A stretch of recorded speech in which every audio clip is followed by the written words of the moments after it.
दुनिया भर के बाजारों से आज फिर है सुस्ती के संकेत, लेकिन कल के आखिरी घंटे की शानदार रिकवरी के बाद मजबूत शुरुआत के संकेत देते हुए भारतीय बाजार।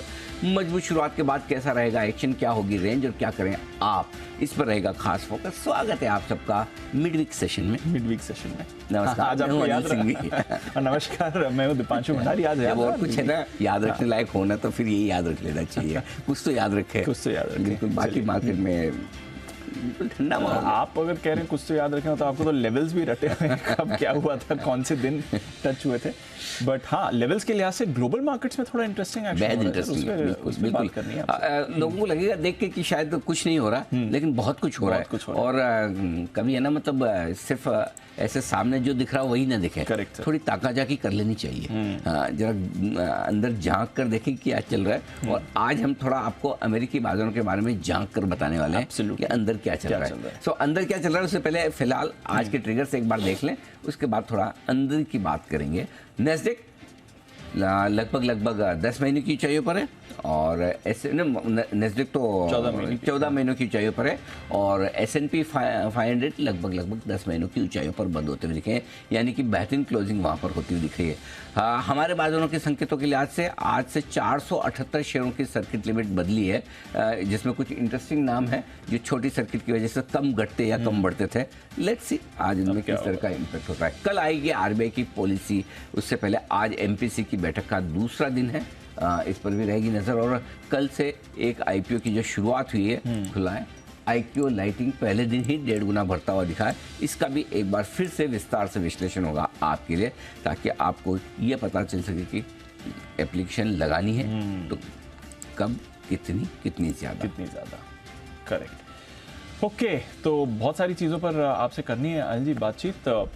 वैसे जो बात हम कर रहे थे, हमारे बाजार भी देखा कल ठीक ठाक ही एक्शन रहा, थोड़ा रेंज बाउंड था, थोड़ा कंसोलिडेशन मूव था।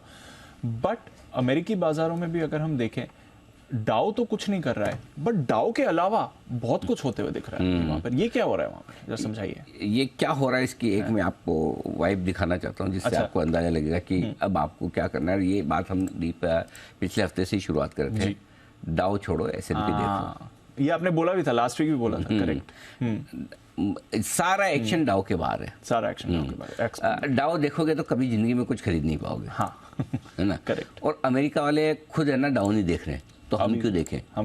ये भी बात सही है। अब बताता हूँ क्यों।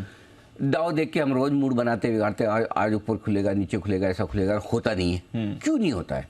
पहली चीज, अब अमेरिका में ज्यादा एक्सेप्टेबल इंडेक्स जो है वो S&P 500 है, जो ब्रॉडर मार्केट का मूड माहौल बनाता है, जो ऑलरेडी आपका 10 महीनों की ऊंचाई पर बंद है। किधर है मंदी? दूसरा इंडेक्स हमारी बैंक निफ्टी की तरह वहाँ का ज्यादा तेजी से भागने और घटने वाला इंडेक्स है नैस्डैक, जो ऑलरेडी 14 महीनों की ऊंचाई पर एक साल के ऊपर के लेवल पे चल रहा है।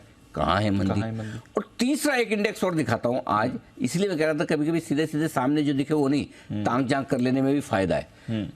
परसों के बाद कल फिर रसेल 2000 क्या है? हमारा स्मॉल कैप इंडेक्स, वैसे अमेरिका का स्मॉल कैप इंडेक्स। ठीक है, रसेल 2000 2.5-3% बंद हुआ है। 2 दिन पहले 3.5% बंद हुआ था ऊपर। सोचो, अब आपको लग रहा होगा हमारे यहाँ mid cap small cap share बहुत बढ़ गए। क्या बढ़े? वहाँ 3% इंडेक्स रोज बढ़ रहा है। ये ब्रॉडर मार्केट की तेजी है अमेरिका की।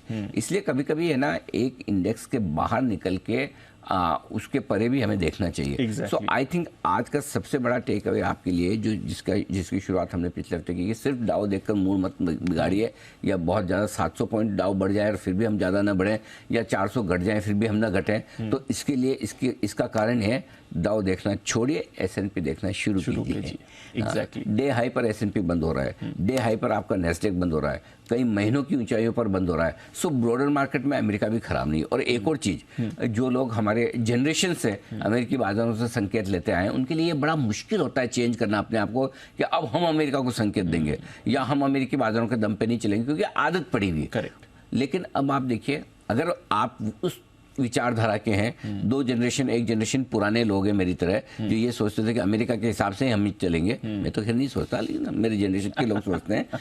तो चलो मान लो आप भी सही, आपका अनुभव भी सही, लो फिर अमेरिका में भी वहाँ ब्रॉडर मार्केट में तेजी हो रही है, तो हम भी कर रहे हैं। थोड़ी सी वो पीछे कर रहे हैं, हमने पहले कर ली, इसलिए मैं कह रहा हूँ वो हमें देख के चल रहे हैं। लेकिन पॉइंट ये है दीप कि ब्रॉडर मार्केट में तेजी है, और न सिर्फ हिंदुस्तान में बल्कि दुनिया भर में।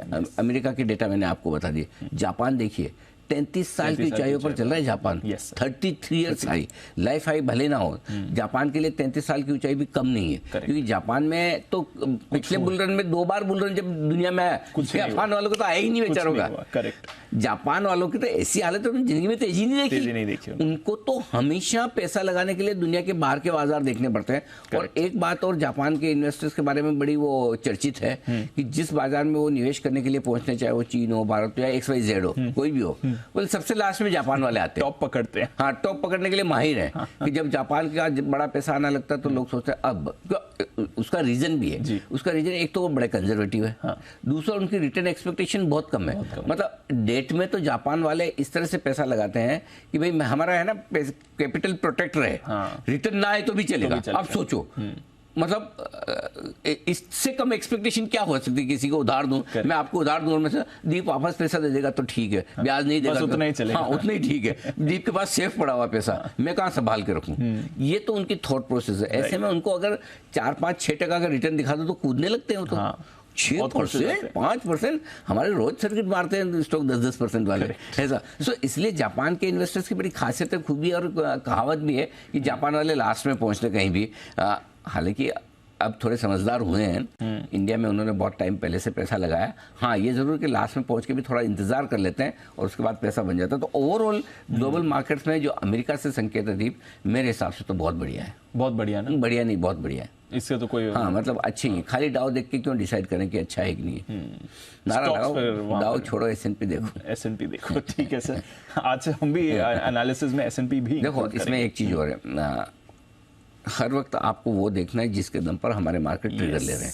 इस वक्त हमारे मार्केट डाउ से ट्रिगर नहीं ले रहे हैं, तो हमें डाउ के पीछे क्यों पड़ना? जिस दिन हम डाउ देख के डिसाइड करेंगे वापस डाउ पे आ जाएंगे। कौन सा हमें हमारा कोई ऐसा तो है नहीं कि S&P से बहुत प्यार है, डाउ से अचानक से दुश्मनी हो गई। हमारा तो सिंपल है, जिसके दम पर हमारा बाजार बढ़ेगा या घटेगा, हमारे लिए वो सबसे इंपॉर्टेंट, बस सिंपल चीज। मेरे को अच्छे से याद है दीप, एक जमाना होता था जब दोपहर में 12 बजे है ना, महंगाई के आंकड़े आते थे हमारे, और महीने में एक ही बार आते थे। ओ भाई साहब, महंगाई का आंकड़ा आते ही सेंसेक्स 2-2% ऊपर नीचे हो जाता था। ये हालत थी। एक जमाना था ब्रिटेन के, यूरोप के बाजार जो खुलते थे उसके दम पे हमारे बाजार ट्रेड करते। एक जमाना था हमारी ओपनिंग हांगकांग डिसाइड करता था। सारे ट्रिगर मैंने देख लिए लाइफ में। और अब जो मैं देख रहा हूँ कि अब हमें कोई डिसाइड नहीं, हम हमारी मर्जी से चल रहे हैं। बिल्कुल आजकल हम हमारी मर्जी पे हैं, हमारे हिसाब से चलते हैं, हमारे हिसाब से, इसलिए पॉजिटिव खुलने की तैयारी आज अच्छे। बिल्कुल, कल भी हमने देखा था SGX की सुस्ती दिख रही थी, बट हमारे बाजार अच्छे ही खुले थे। वैसे अच्छी रिकवरी हुई थी कल अमेरिका में, ये इंटरेस्टिंग आपने देखा था। हमारे बाजार का भी थोड़ा एक्शन समय, निफ्टी कल कहीं नहीं गया, बट एंड में हमने देखा बैंक निफ्टी में बड़ा एक्शन हो रहा था, एक बढ़िया रिकवरी आई, फिर उसके बाद थोड़ी मुनाफा वसूली भी आती हुई देखी। कल वापस बैंक्स में थोड़ा एक्शन ज्यादा दिखा, इंडेक्स नंबर 2 टाइप वाले बैंक चल गए। हाँ, HDFC ICICI के बजाय एक्सिस कोटक टाइप के बैंक थोड़ा जोश भर गए, इसलिए हमारा बैंक निफ्टी लास्ट में थोड़ा मजबूत हो गया। हमारे बाजारों का एक्शन ठीक है दीप, और कोई ऐसी खास दिक्कत वाली बात नहीं है। और हमारे बाजारों ने जो आखिरी घंटे में रिकवरी दी, आधे घंटे में स्पेसिफिकली, वो ठीक दी। क्योंकि आप देखिए, जिस तरह से हम फ्लैट बंद हुए, अमेरिका वैसे ही फ्लैट बंद होता रहा। जिस तरह से हमारे ब्रॉडर मार्केट में मजबूती का माहौल था, अमेरिका में मजबूती का माहौल था। तो हम काफी हद तक अमेरिकी बाजारों को हम डिसाइड, भले सुबह सुबह हम संकेत वहां से लेने की कोशिश कर रहे हैं, लेकिन as a matter of fact संकेत हम दे रहे हैं कि आज कैसा, या हम संकेत ना भी दे रहे हैं, चलो मान लो, हम एक दिन पहले अंदाज लगाने की कोशिश करते हैं कि रात को डाउ का मूड कैसा रहेगा, रात को अमेरिकी बाजारों का मूड कैसा रहेगा। सो जहां तक हमारे बाजारों का सवाल है दीप, परफेक्ट है, कोई दिक्कत वाली बात है नहीं हमारे बाजारों में, अच्छा ही चल रहा है, सब कुछ ठीक है। हाँ, बढ़ने की रफ्तार धीमी है और घटने का नाम नहीं ले रहा। सो दोनों तरफ अगर आप एंजॉय करना जानते हैं तब तो आपके लिए ड्रीम मार्केट है। और दोनों तरफ आपको फ्रस्ट्रेट होना है तो फ्रस्ट्रेशन के लिए तो हर रोज ही मार्केट होता है। हाँ, फ्रस्ट्रेशन के लिए आपको कोई बहाना चाहिए भी नहीं। तो दुखी होने के लिए तो आपको कारण ढूंढने की जरूरत नहीं है, लाइफ में हजारों हैं, एक ढूंढोगे। खुश होने के लिए कारण ढूंढना है कि खुश कैसे हो। सो आपको ज्यादा दुख ना हो, आप खुश रहें, उसके लिए 2 पंक्तियां मैंने अर्ज की है प्लीज। आज की मेरी स्ट्रेटेजी की मतलब कहते हैं 2 लाइनें हैं, 4 है वैसे ठीक है, जिसमें 2 कल वाली है। अहम सपोर्ट लेवल पर खरीदारी करनी है।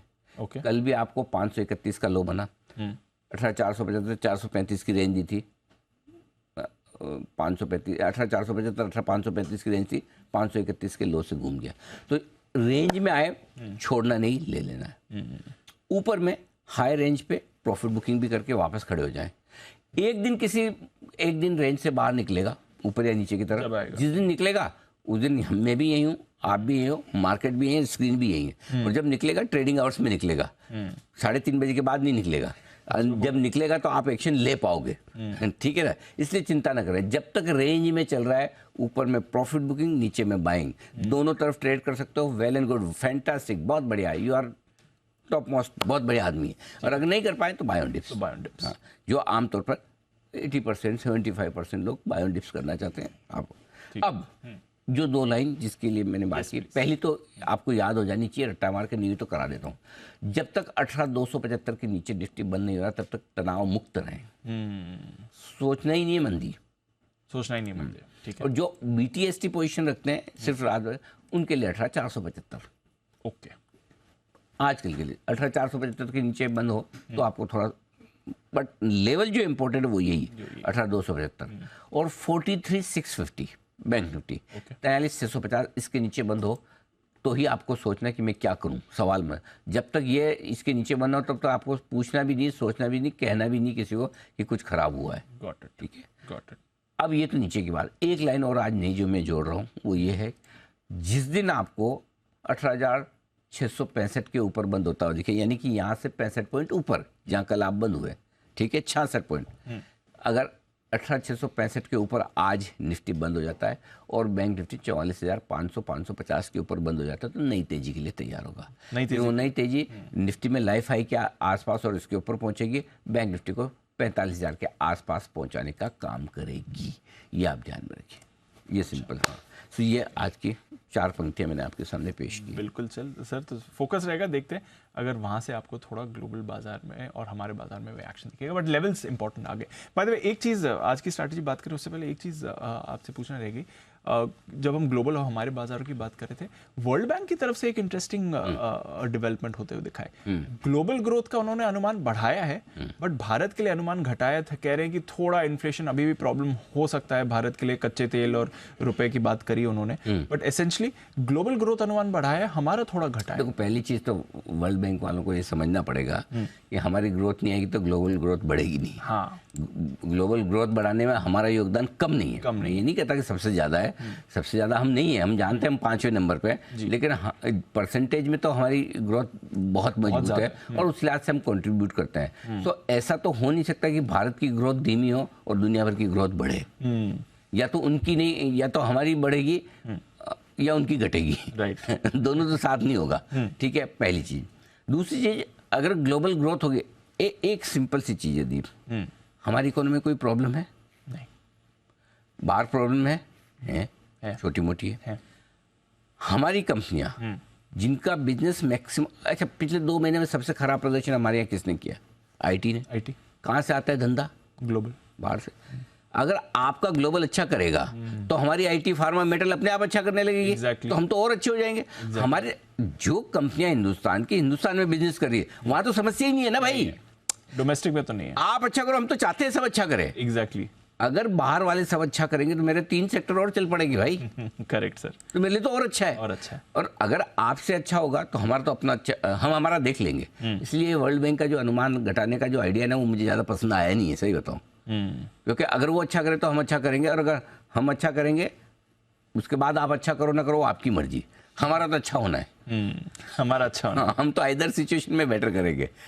मुझे ये समझाओ ना भाई, अगर ग्लोबल ग्रोथ कहाँ से आएगी? अगर आप 40 बेसिस पॉइंट ग्लोबल ग्रोथ बढ़ा रहे हो, 1.7 से 2.1 ले जा रहे हो, कौन करेगा मुझे बताओ? कौन? अमेरिका अच्छा करेगा, चाइना अच्छा करेगा, हाँ, यूरोप अच्छा करेगा, तो ये तीनों अच्छा करेंगे तो हम नहीं करेंगे।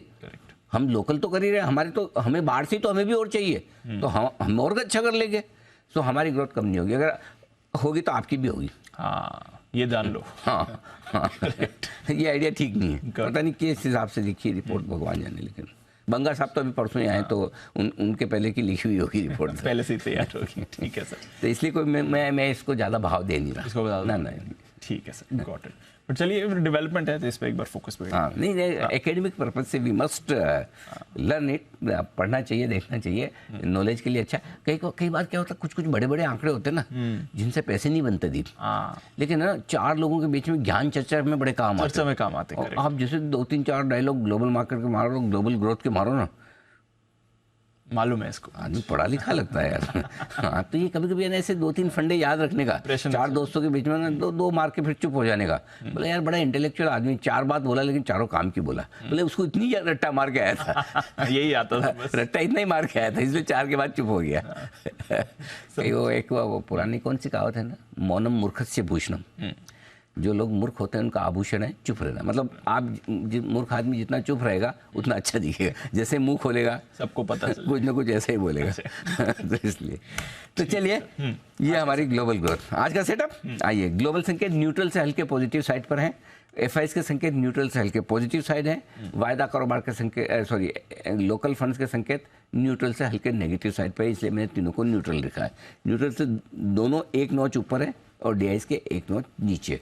वायदा कारोबार के संकेत एक्चुअली न्यूट्रल है, इसमें कोई ऊपर नीचे वाला मामला नहीं। सेंटिमेंट और ट्रेंड में दोनों में जितनी पॉजिटिविटी आपको चाहिए सब कुछ है, तो नेगेटिव कुछ भी नहीं, 4 न्यूट्रल 2 पॉजिटिव। ठीक है, एक ही सपोर्ट रेंज है दीप आज के लिए 18,465 18,535 35 70 पॉइंट की ये रेंज, यानी कि आधा % की रेंज है, आधा % से भी कम की रेंज निफ्टी के लिए ये है मजबूत खरीदारी की जगह। 18,450 के नीचे अगर ट्रेड करना शुरू करें तो ही शॉर्ट टर्म में आपको थोड़ी सी कमजोरी फील करनी चाहिए, अगर उसके नीचे बंद भी हो तो।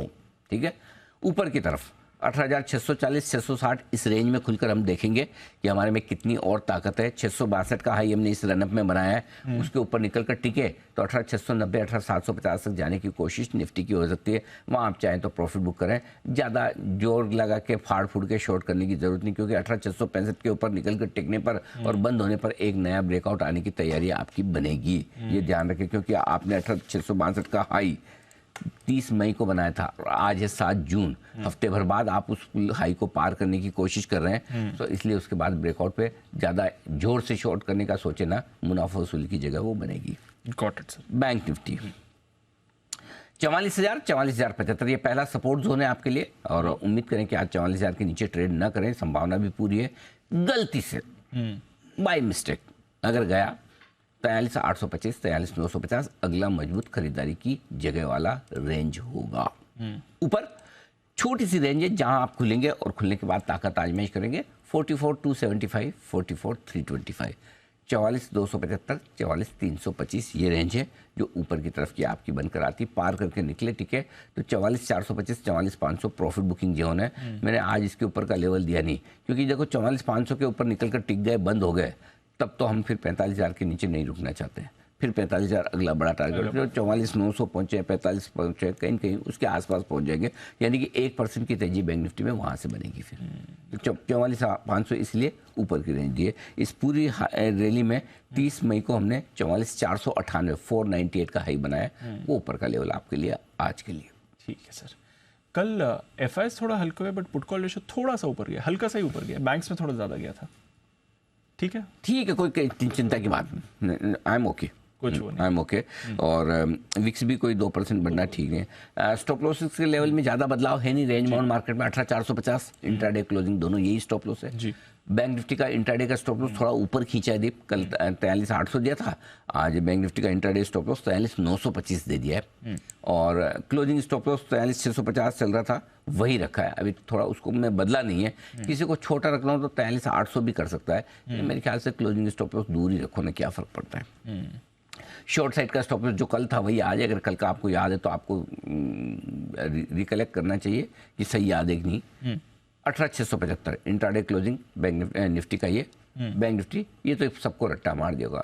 44,550 इंट्राडे क्लोजिंग, ये आपके लिए बैंक निफ्टी का स्टॉप लॉस। तो दोनों के स्टॉप लॉस सेम है कल ही वाले। ठीक है सर, चलिए तो स्टॉप लॉसेस भी सेम है, कुछ ज़्यादा बढ़ा नहीं। कल हमने निफ्टी में वैसे भी 5 अंक की ऊपर निफ्टी बंद हुआ तो कुछ ज़्यादा एक्शन था नहीं। बैंक निफ्टी थोड़ा फिर भी 60 अंक ऊपर आपको बंद होते दिखा। आज के लिए इंटरेस्टिंग है, मिड वीक सेशन भी है जी, नई पोजीशंस कैसे करें? खरीदना निफ्टी सेम कल वाली रेंज में, ओके 18,475 18,535 इसी रेंज में आपको आज भी खरीदना है, 18,400 के स्टॉप लॉस के साथ या 450 का जो भी लगाएं। और अगर आप एग्रेसिव ट्रेडर तो 18,450 के स्टॉप लॉस के साथ सीधे भी खरीदे तो हट जाए, लेकिन अगर इस रेंज में आए तो मौका छोड़ना मत, ठीक है। टारगेट 18,575 602 छोटे टारगेट हैं, 635 660 दो मीडियम टारगेट, 690 का बड़ा टारगेट। और जो लोग सीधा खरीदना चाहते हैं 18,450 के स्टॉप लॉस से खरीद लीजिए। आपके लिए टारगेट जो 18 ऊपर के 690 का तो आपको दिख रहा है, फिर 725 775 810 ये 810 तक के 800 तक के टारगेट खुल जाते हैं ऊपर निफ्टी में। जो लोग शॉर्ट करना चाहते हैं बहुत ही मतलब मन करे और रिस्क लेकर अगर आप स्टॉप लॉसेस के साथ कर सकते हैं तो चांस ले लीजिए, ऐसा कुछ नहीं है। 18,660 अगर पार न करे टिकता हुआ दिखे तो वहाँ पर आप सोचिए, रिव्यू कीजिए कि डाउ फ्यूचर्स 50-100 नीचे आ गया क्या, थोड़ा ये देख दिखा के वो करके। अच्छा एक चीज़ और यहाँ पे शॉर्ट की बात करूँ उससे पहले, जो आज हमने नारा लगाया है कि भाई डाउ छोड़ो S&P देखो, हाँ तो ध्यान से मतलब मेरे आमतौर पर मीडिया पर आरोप लगाया जाता है कि वो तथ्यों को तोड़ मरोड़ कर पेश करता है। मैं आपको कह रहा हूँ मीडिया वालों के स्टेटमेंट्स को तोड़ मरोड़ के पेश न करें। ये हमने आइडिया सिर्फ आपको डाउ छोड़ो S&P देखो दिया है, डाउ फ्यूचर्स छोड़ो नहीं दिया है। वो तो अभी भी देखना है। डाउ फ्यूचर देखना पड़ेगा क्योंकि अभी तक उसका सब्स्टिट्यूट मिला नहीं है कि उसको देखना शुरू करें, करेक्ट। तो डाउ फ्यूचर्स तो देखते रहिए। हाँ पता चला कि लोग आपने तो बोला था डाउ नहीं देखना तो हमने फ्यूचर्स भी छोड़ दिया, क्योंकि कहीं से तो जब तक डाउ की ट्रेडिंग ना हो, जब तक एक्चुअल ट्रेडिंग सेशन ना हो, कहीं से तो संकेत लेने पड़ेंगे। हाँ बिल्कुल sir, let me clarify, clear है ना। हाँ बाद में मतलब आरोप आ सकते हैं, आप ही ने बोला था। ओके तो शॉर्ट करने की राय अगर करना ही चाहें तो 18,660 से थोड़ा मूड बनाएं, 690 750 अच्छी जगह जहां पर आप टुकड़ों में बेच सकते हैं निफ्टी को। स्टॉप लॉस 18,825 का रहेगा दीप आपके लिए।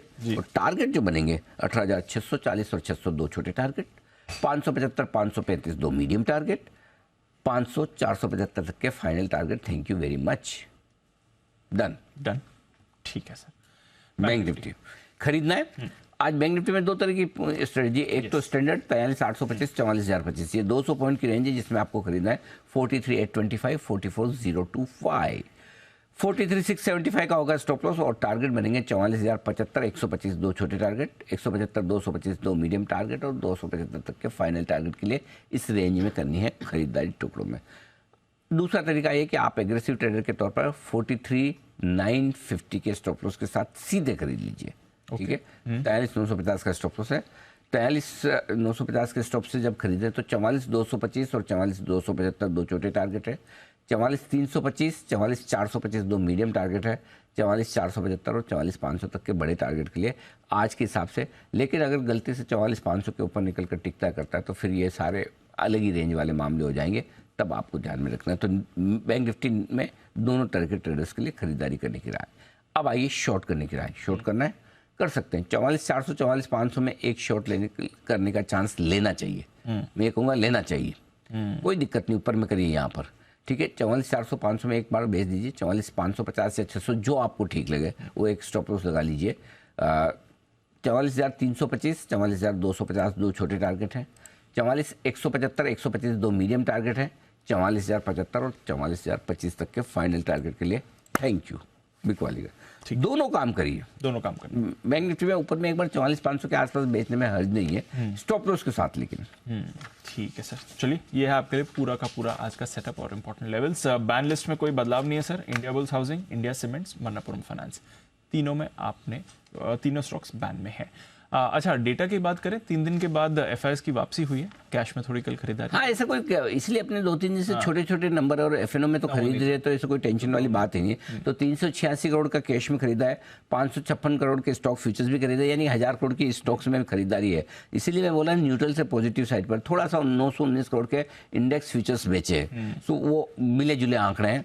है पॉजिटिव साइड पर, ये नेगेटिव तो कोई खास है नहीं। लोकल फंड ने 490 करोड़ का बेचा है, छोटा है, कोई खास बड़ी बात नहीं, इसीलिए न्यूट्रल रखा है। एक दिन की बिकवाली में मैंने उनको न्यूट्रल नहीं किया, नेगेटिव नहीं किया, क्योंकि इधर भी बराबर का मामला, फिर भी मैंने पॉजिटिव नहीं किया। तो आई एम बैलेंस्ड दोनों पर। हाँ, दोनों को मतलब वैसा, दोनों के लिए मतलब हमारे कोई, देखो हमारा कोई ऐसा नहीं कि एफआईएस के प्रति हमारी मतलब दुर्भावना है या लोकल फंड के प्रति बड़ा प्रेम है। हाँ, थोड़ा ज़्यादा है मेरा लोकल फंड्स के प्रति प्रेम वो इसलिए कि हमारे यहाँ के लोगों का पैसा वहीं लगा हुआ है ज़्यादा, है ना।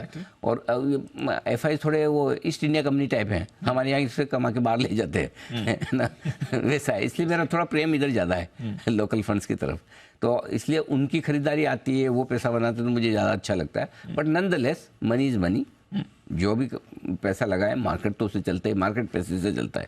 मार्केट ये नहीं देखता कि पैसा किसका है, आपका है, मेरा है, किसी और का। तो इसलिए जिसका पैसा है मोस्ट वेलकम। लोकल फंड्स के दम पर हमारे रिटेल इन्वेस्टर कमाएं, हमारे देश के इन्वेस्टर कमाएं, तो खुशी थोड़ी 4 गुना हो जाती है। ठीक है सर, गॉट इट।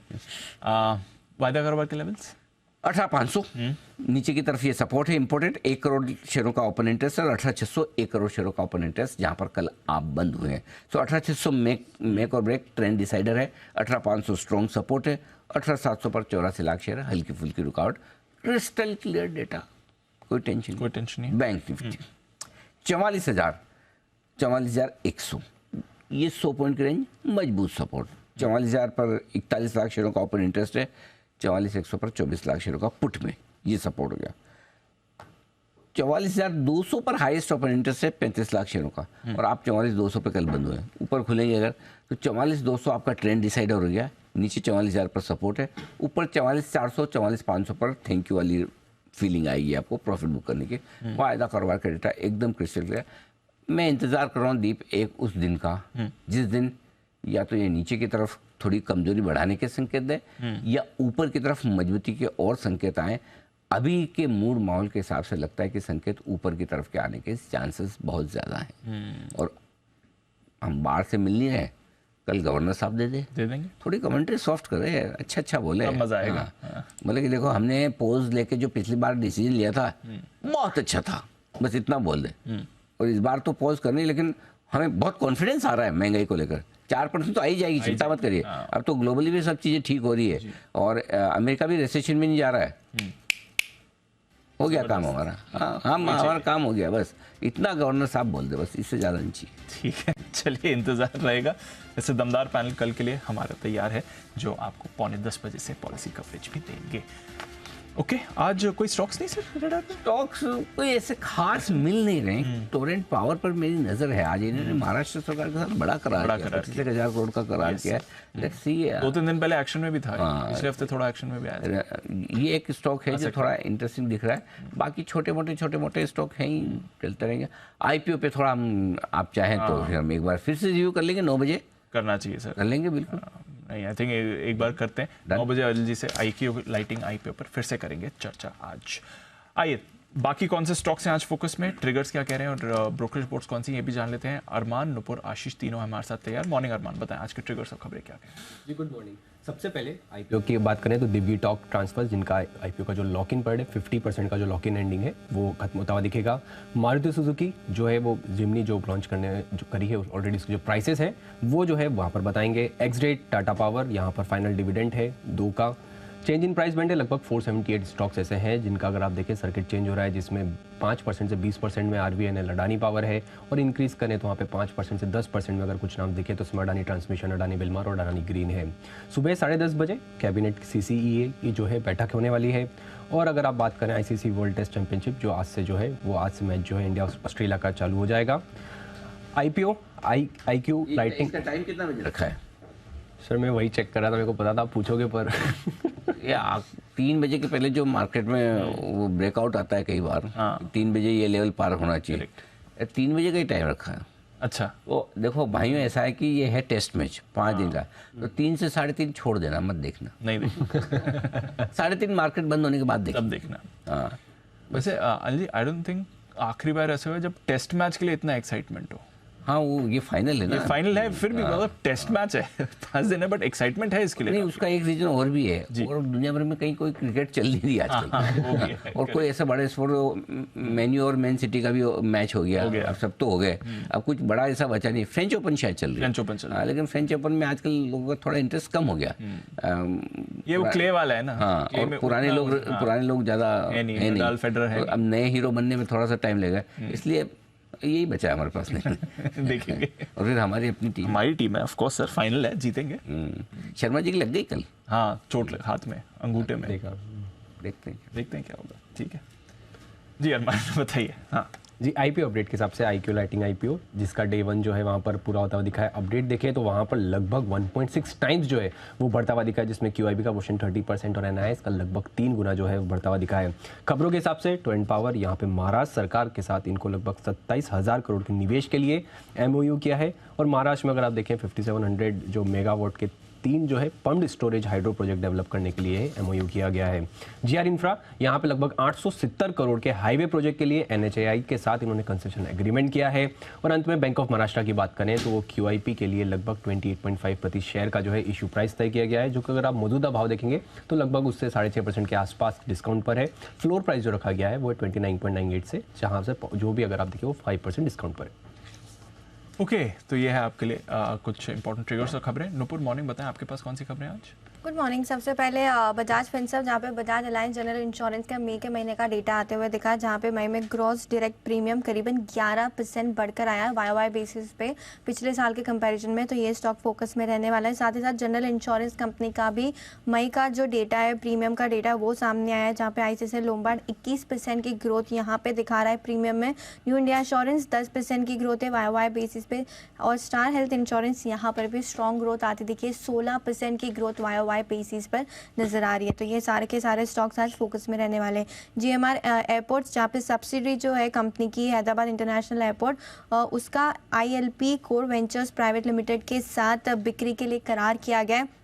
कंपनी अपना एक वेयरहाउस बेचने वाली है, 188 करोड़ में ट्रांजैक्शन होगा, तो जीएमआर इंफ्रा की जो सब्सिडरी है उसे 188 करोड़ रुपीस मिलेंगे। तो ये स्टॉक भी आज फोकस में रहेगा।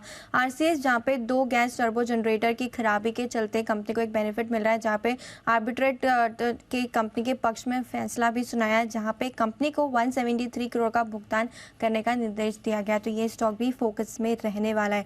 काइनेटिक इंजीनियरिंग, जहाँ पे काइनेटिक का आज वापस से रीलॉन्च होने वाला है, लूना वापस से रीलॉन्च होगी, लेकिन इस बार ईवी अवतार में, तो ये भी एक इंटरेस्टिंग खबर है। तो काइनेटिक इंजीनियरिंग भी फोकस में रहेगा। प्रमोटर फंड एक्शन की बात करें तो एडवांस एंजाइम, जहां पे प्रमोटर ने करीबन 0.03% हिस्सेदारी घटाई है, 29,300 शेयर्स बेचे ओपन मार्केट के थ्रू, और अब उनकी हिस्सेदारी 6.44% के आसपास की है।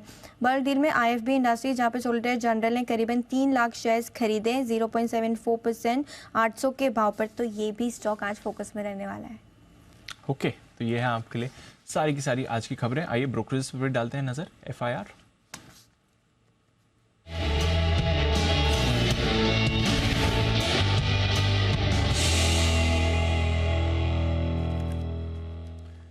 मॉर्निंग आशीष, टॉप रिपोर्ट से करिए शुरुआत।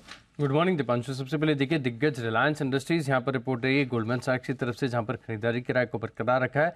लक्ष्य में थोड़ी सी कटौती की, 2890 से घटाकर 2855 कर दिया। वहीं नोमिरा अगर आप देखें तो खरीदारी किराए को बरकरार रखे हुए 2850 के लक्ष्य के लिए करीब 2480 की क्लोजिंग चल रही है। ओएनजीसी पर गोल्डमैन सैक्स की तरफ से आ गया डाउनग्रेड, पहले खरीदारी किराए दिया करते थे, अब न्यूट्रल की रेटिंग है। लक्ष्य भी आप देखिए 170 से घटाकर 160 कर दिया, जो कि करंट मार्केट प्राइस से काफी पास में 154 की कल की क्लोजिंग चल रही है। बीपीसीएल पर गोल्डमैन सैक्स खरीदारी किराए दे रहे हैं, लक्ष्य 420 से बढ़ाकर इन्होंने 475 कर दिया, 356 की क्लोजिंग है। एचपीसीएल पर न्यूट्रल की राय है, लेकिन जो लक्ष्य है 275 से घटाकर 270, 262 की क्लोजिंग चल रही है।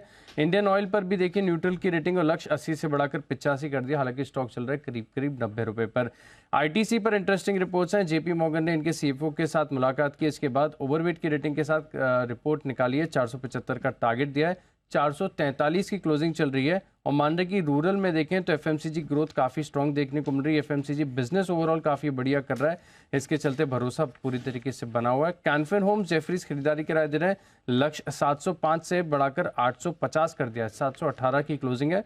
और मान रहे कि एडिक्वेट प्रोविजनिंग है, आगे स्लिपेजेस होते हैं तो इसको संभालने के लिए प्रोविजनिंग पर्याप्त है, तो कैनफिन होम्स पर ये बुलिश है। आयशर मोटर्स पर मॉर्गन स्टैनली इक्वल वेट की रेटिंग को बरकरार रखे हैं 3553 के लक्ष्य के लिए। हालांकि स्टॉक चल रहा है ऑलरेडी 3705 रुपए पर। सिटी भी खरीदारी की राय दे रहे हैं, करंट मार्केट प्राइस से थोड़ा सा अच्छा खासा लक्ष्य 4800 रुपए के टारगेट दिए।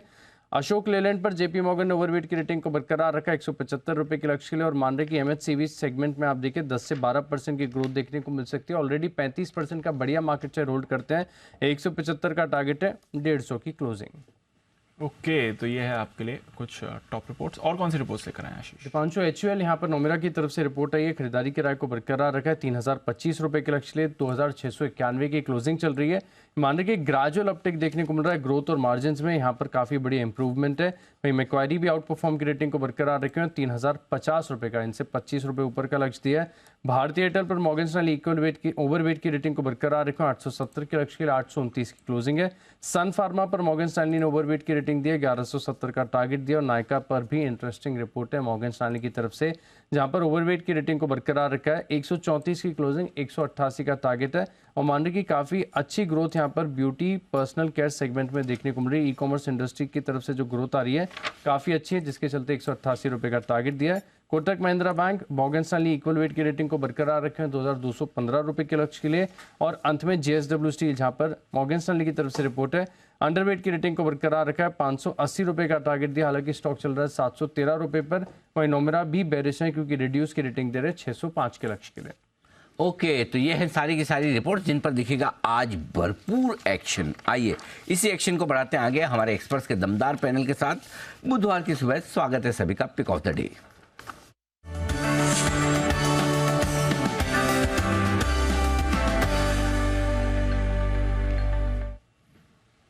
अमरीश सर, सुप्रभात। शुरुआत करें सर, बताएं आपका pick of the day. Good morning Anil ji, good morning Deep. मेरा पिक ऑफ द डे है गार्डन रीच शिप बिल्डर्स। ये एक प्रीमियर शिप बिल्डिंग कंपनी है under ministry of defence. Warships design और कंस्ट्रक्ट करती है फॉर इंडियन नेवी और इंडियन कोस्ट गार्ड। एक्सपोर्ट भी करती है। करीब 107 वॉरशिप्स डिलीवर किया है टू इंडियन नेवी और इंडियन कोस्ट गार्ड को। करीब 780 वॉरशिप्स दिया है। FY23 में जो रेवेन्यू था करीब 44% हायर था, अर्निंग्स 20% हायर था। स्ट्रॉन्ग ऑर्डर बुक पोजीशन है 24,000 करोड़ का और इसका जो एक्सपेक्टेड प्राइस है 696 का है। रीच शिप बिल्डर्स, ये है वो स्टॉक्स जहां पर खरीदारी करने की राय। डिफेंस शेयरों में भरपूर जबरदस्त तेजी होती दिख रही है। मझगांव डॉक तेजी से दौड़ लगाता हुआ 1000 के पार निकलता हुआ और अब यहां पर भी आपके लिए बनेंगे खरीदारी के मौके।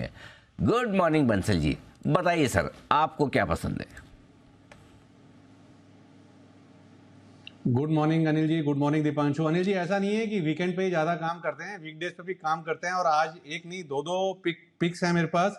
पहली तो एक ओवरवेट खरीदारी की राय है ऑन हीरो मोटर कॉर्प, 2904 के अराउंड चल रहा है और जिस तरीके का टेक्निकल स्ट्रक्चर है, एक बड़ी री रेटिंग का एक प्रबल दावेदार है, 3500 की तरफ जा रहा है। 2-3-4 महीने में 3500 प्लस के लेवल्स हीरो मोटर कॉर्प में देखने को मिलेंगे। तो जिस तरीके का टेक्निकल स्ट्रक्चर है, मेरा ऐसा मानना है इस स्टॉक पिक को स्टॉप लॉस के धागों में नहीं बांधना चाहिए। अपनी क्षमता अनुसार जितनी क्षमता हो उससे आधी क्वांटिटी खरीदें, bye and hold.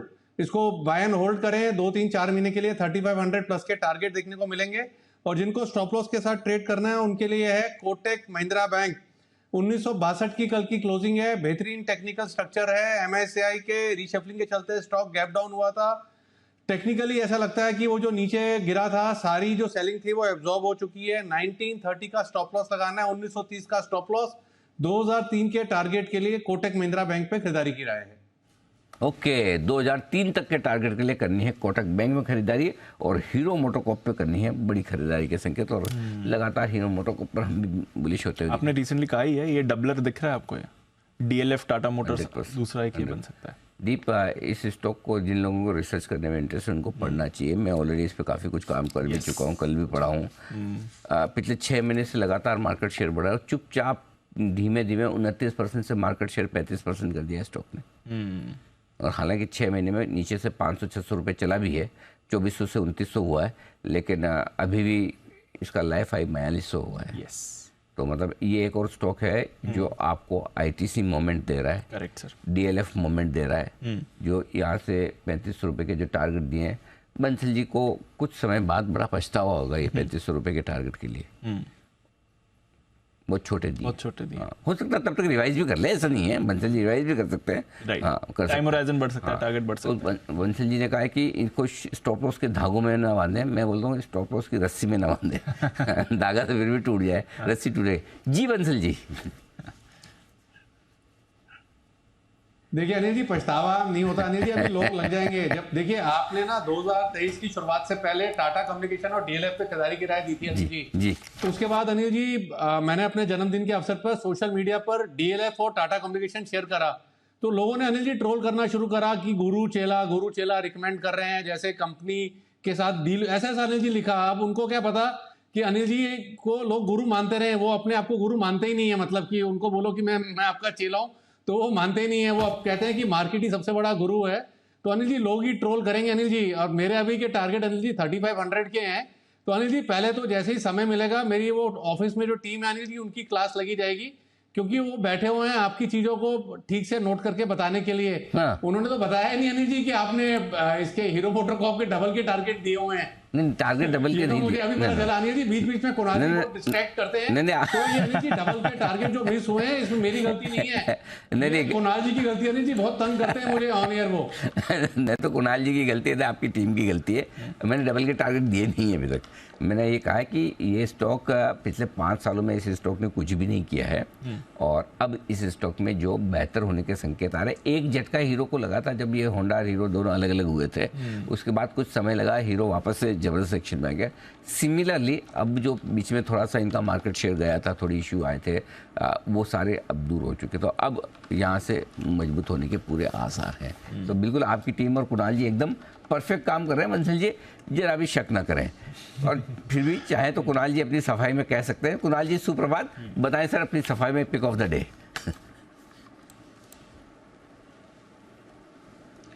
Anil ji सुप्रभात, दीपांशु सुप्रभात। अनिल जी देखिए, मैं अपनी पिक ऑफ द डे दूं उससे पहले आपके लिए अनिल जी एक बहुत ज़रूरी संदेश है, और अगर ये संदेश मैंने आपको नहीं दिया तो अनिल जी आपका तो नुकसान होगा ही, देश का भी नुकसान हो सकता है, इसलिए अनिल जी संदेश देना जरूरी। फरमाए सर।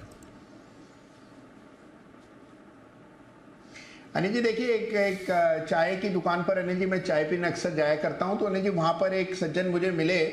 वो अनिल जी आपके प्रशंसक नहीं है, वो आपके भक्त हैं।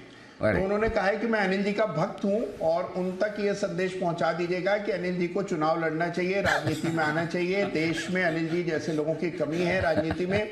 तो आपके लिए उनका प्रस्ताव है अनिल जी कि आप देश में जहां से भी चुनाव लड़ेंगे वो आपके लिए प्रचार करेंगे, सारी व्यवस्थाएं करेंगे, और वोट भी आपके लिए लाने का प्रयास करेंगे। तो आपको राजनीति में आने का दावत दे रहे हैं अनिल जी। बिल्कुल, मैं चुनाव लड़के ही मैनेजिंग एडिटर बना हूं। बहुत सारे प्रत्याशी थे इस पद के लिए, लेकिन मुझे ही चुना गया। इससे पहले एक बार चुनाव मेरा 1996 हुआ था। अच्छा, वहाँ भी हाँ, मैंने मेरी वाइफ की इसके स्वयंवर में चुनाव लड़ा था और उन्होंने मुझे चुना, तो 2 चुनाव जीत चुका हूँ। अब तीसरे में जो अपनी विनिंग स्ट्रीक चल रही है वो चलने दे। 3rd टाइम पता चला कि फेल हो गए। तो भाई साहब बहुत बहुत धन्यवाद, जो भी आपको मिले भाई साहब धन्यवाद। आप इसी तरह स्नेह बनाए रखें। क्या है, राजनीति में घुसते हैं ना, तुरंत प्रभाव से जो मतलब आपको जज, हर चीज़ पे जज करना शुरू। अभी मैं बताऊँ, कई सारी चीज़ें ऐसी होती है कि लोग कहते हैं कि आपने इस मुद्दे पे राय नहीं दी, उस मुद्दे पे चुप हैं। तो मैं जैसा कुछ धरने प्रदर्शन होते हैं, कुछ जुलूस निकलते हैं, कोई किसी को कुछ कहता है, जैसे फॉर एग्जांपल रेल दुर्घटना हो गई, तो हमारी तरफ से हम संवेदना प्रकट करते हैं। मैं उन चीज़ों में पढ़ता नहीं कि क्या हुआ, क्यों हुआ, किसके, मैं उनसे परहेज करता हूँ, क्योंकि वो सब करने के लिए बहुत सारे लोग हैं ना हिंदुस्तान में। राजनीति वाले ट्वीट करने के लिए, राजनीति करने के लिए, ये सब चीज़ों के लिए बहुत सारे लोग हैं। तो कुछ काम दूसरों के लिए भी छोड़ देना चाहिए। इसलिए मैं हर मुद्दे पे अपनी राय देना जरूरी भी नहीं समझता। लेकिन आपका जो प्रेम है वो तभी तक है जब तक मैं वो नहीं कर रहा हूँ। जिस दिन मैं राजनीति में उतर गया, पता चला आधे से ज़्यादा लोग तो दुश्मन हो जाएंगे, क्योंकि आप किसी एक तरफ तो होंगे ना। तो पता चला, इसलिए अपने जहाँ है बहुत बढ़िया, ठीक है। ज़्यादा प्रेम ना बढ़े लोगों का, कोई दिक्कत नहीं, जितना है उतना बना रह जाए, वो ईश्वर की कृपा है। तो धन्यवाद कुणाल जी, आपको भी, और जो सज्जन आपको मिले उनको भी मेरा धन्यवाद जरूर दीजिएगा। और बताएं sir pick of the day. तो चलिए अनिल जी, राजनीतिक पार्टी ज्वाइन ना करे तो अनिल जी वैसे ही पार्टी दे दीजिएगा आप। ये ठीक है। खरीदारी की राय है और खरीदना है आईसीआईसीआई आईसीआईसीआई प्रू लाइफ खरीदना है अनिल जी, जिसमें एक बड़ा ब्रेकआउट हमने कल के ट्रेड में आता हुआ देखा। स्टॉक ने एक मेजर रेजिस्टेंस को पार करके कल बंदी दी है, तो मुझे लगता है कि 508 और 520 के टारगेट से आईसीआईसीआई प्रू लाइफ को बाय करें। यहाँ स्टॉप लॉस 488 पर रखना होगा। 488 के स्टॉप लॉस के साथ करें खरीदारी आईसीआईसीआई प्रू। और आज कुछ डेटा भी आए, इनका हम विस्तार से बताएंगे, लेकिन वो आए हैं जनरल इंश्योरेंस के आंकड़े आए हैं जिन पर कुछ इंश्योरेंस स्टॉक्स पर एक्शन दिखेगा। एक्शन के लिए तैयार हो चुके हैं सुमी जी। सुप्रभात सुमी जी, बताएं सर, आजकल ट्रैफिक कम है? बिल्कुल अनिल जी, अब बारिश स्टार्ट होगा तब ट्रैफिक मिलेगा। हाँ बिल्कुल सुमी जी, आज लाइट कलर में एकदम स्मार्ट लग रहे हैं, समर कलेक्शन जिसको कहते हैं, कलर्स नाइस। और पीछे आपके बैकग्राउंड जो चॉइस का वो white and light blue colour से मैचिंग कुछ आज जरूर से ज्यादा मैचिंग हो रही है ना? और इन सबको छोड़ो, मुझसे मैच कर रहे हैं, ये कितनी बड़ी बात है। ये सबसे जी सुमी जी, सुप्रभात, बताएं सर। जी अनिल जी, बहुत बहुत शुक्रिया अनिल जी, धन्यवाद और गुड मॉर्निंग। Morning sir. तो अनिल जी, अभी यहाँ पे बाय का स्टॉक रडार पे है। पिक ऑफ द डे के तौर पे जो स्टॉक सिलेक्ट किया है वो है कोलपाल, कोलगेट पामोलिव। कोलपाल के अंदर मोमेंटम ऊपर का बनना चाहिए। कोलपाल में यहाँ से तेजी देखने को मिलनी चाहिए। 1610 1620 के आसपास में खरीदारी करके चलने का सलाह रहेगा। 1590 का इसके अंदर नीचे में स्टॉप लॉस बनेगा। ऊपर के अंदर 1660 रुपया, 1670 रुपया ये लेवल कोलपाल में देखने को मिल सकते हैं। तो कोलपाल में खरीदारी करके चलने का सलाह रहेगा 1590 के स्टॉप लॉस से 1660 1670 के टारगेट्स के लिए। ओके, कोलगेट पर करें खरीदारी, ये इंटरेस्टिंग पिक आ रही है सुमी जी की तरफ से। तो कंजम्पशन भी है, फाइनेंशियल्स भी हैं, बैंक्स भी हैं, ऑटोज हैं एंड ऑफ कोर्स डिफेंस पर तो रखिए नज़र। ज़बरदस्त मूव आ रही है। गार्डन रीच की बात करी है अमरीश सर ने। अमरीश सर, मजगांव डॉक पर भी एक बार राय लेना चाहूँगा, क्योंकि ज़बरदस्त रैली हुई है। कल मैनेजमेंट से हमने बात भी करी थी। जर्मनी की थाइसन ग्रुप के साथ ये एक करार भी करने जा रहे हैं, बड़े ऑर्डर्स के लिए और तैयार हो रहे हैं। तो उस लिहाज से भी हमने देखा है स्टॉक पे बड़ा शार्प रनअप हुआ है, बट 1000 के ऊपर इसमें इन लेवल्स पर भी वैल्यू दिखती है। सर क्या राय है आपकी मजगांव डॉक पर, ये भी बताएं। मजगांव डॉक पे भी मेरी राय तो काफी पॉजिटिव है। मैंने इनफैक्ट ये रिकमेंड किया था करीब 250-300 के लेवल पे, फिर भी उस वक्त तो मेरा टारगेट इतना बड़ा नहीं था, but I have kept like revising the target. पर अभी भी मुझे लगता है कि यहाँ पे अपसाइड है। शायद शॉर्ट टर्म में शायद बहुत अपसाइड नहीं हो, क्योंकि ऑलरेडी चल चुका है। But then if you talking of the next 15 months to 18 months, मुझे लगता है कि इजीली ये 1500-1550 का लेवल दिखा सकता है। Along with this I think even stock like Cochin shipyard भी शायद काफी अच्छा चल सकता है। So I think one has to be positive on all the different stocks, इसीलिए मैंने आज गार्डन रीच भी रेकमेंड किया है। So I think I mean all these three stocks should really do well. Okay, तो गार्डन रीच सर ने recommend किया है, बट पॉजिटिव मोमेंटम तीनों के लिए सर को दिख रहा है। Garden Reach, Cochin Shipyard and of course Mazagon Dock, जहां पर हम जबरदस्त रैली देख रहे हैं। और यहाँ से भी अमरीश सर के और बड़े टारगेट्स इस पर निकल कर आ रहे हैं, तो रेडार पर आज के लिए भी रखिए इस काउंटर को। टोरेंट पावर, जिस पर रणजी भी कह रहे थे कि वो बड़ा एक्शन इस पर आ सकता है। 27,000 करोड़ का निवेश महाराष्ट्र में करने जा रहा है। नए प्लांट्स आएंगे, नए प्रोजेक्ट्स आपके लिए आने वाले हैं, जिसके चलते हम देख रहे हैं हाइड्रो प्रोजेक्ट्स आने वाले। ये इंटरेस्टिंग डेवलपमेंट है। प्रोजेक्ट्स तो आ रहे हैं, हाइड्रो प्रोजेक्ट्स लेकर आ रहा है टोरेंट पावर आपके लिए। 4% कल ऊपर भी बंद होते हुए दिखा था। कुणाल जी जरा देखें टोरेंट पावर, रिसेंटली थोड़ा स्टॉक में वैसे भी एक्शन आया था, और कल तो ऑफ कोर्स 4% की बड़ी तेजी दिखी थी सर। देखिए, बहुत शानदार चार्ट पैटर्न है दीपांशु। एक पैटर्न बना है जिसको सिमेट्रिकल ट्रायंगल पैटर्न कहते हैं। ब्रेकआउट हमने 2 सत्रों में पिछले देखा है, और बहुत ज़बरदस्त मोमेंटम और वॉल्यूम एडिशन चार्ट पर आता हुआ दिख रहा है। तो मुझे लगता है जिनके पास पोजीशन है अव्वल तो उन्हें बना ही रहना चाहिए। साथ में नई खरीदारी भी मुझे लगता है कि कोई भी मामूली सी भी टिप आए तो उसमें करें। ये स्टॉक और बड़े कीर्तिमान बनाने की ताकत रखता है, तो मुझे स्टॉक 700 तक जाता हुआ दिख रहा है। गिरावट में मेरी खरीदारी की राय। ओके, तो यह है आपके लिए टोरेंट पावर, गिरावट में खरीदारी की राय आपके लिए बनती है। नजर रखिए, वैसे कल 4% ऑलरेडी रैली काउंटर कर चुका है, बट आज भी एक्शन में रहेगा। GR इंफ्रा, बंसी जी एक बार इस पर जरा नजर डाल दें। इंफ्रा स्पेस से 872 करोड़ के प्रोजेक्ट के लिए NHAI के साथ कंसेशन अग्रीमेंट करा है। करीब 2.5 साल में यह प्रोजेक्ट पूरा भी किया जाएगा। जरा देखें GR इंफ्रा का चार्ट सर। दीपांशु काफी बीटन डाउन है, और चार्ट पर एक रिवर्सल के संकेत हैं। 1245 1245 के ऊपर चार्ट के ऊपर एक ब्रेकआउट देखने को मिला है। तो जिनके पास है दीपांशु बने रहें, और यहाँ पर खरीदारी की राय भी है इस स्तरों पर। 1215 के नीचे का स्टॉप लॉस लगाना चाहिए, और 1215 स्टॉप लॉस 1400 से लेकर 1425 का टारगेट जोन है। तो ये है आपके लिए GR इंफ्रा पर राय बंसल जी की तरफ से आती हुई। आइए अब बढ़ते हैं और आगे।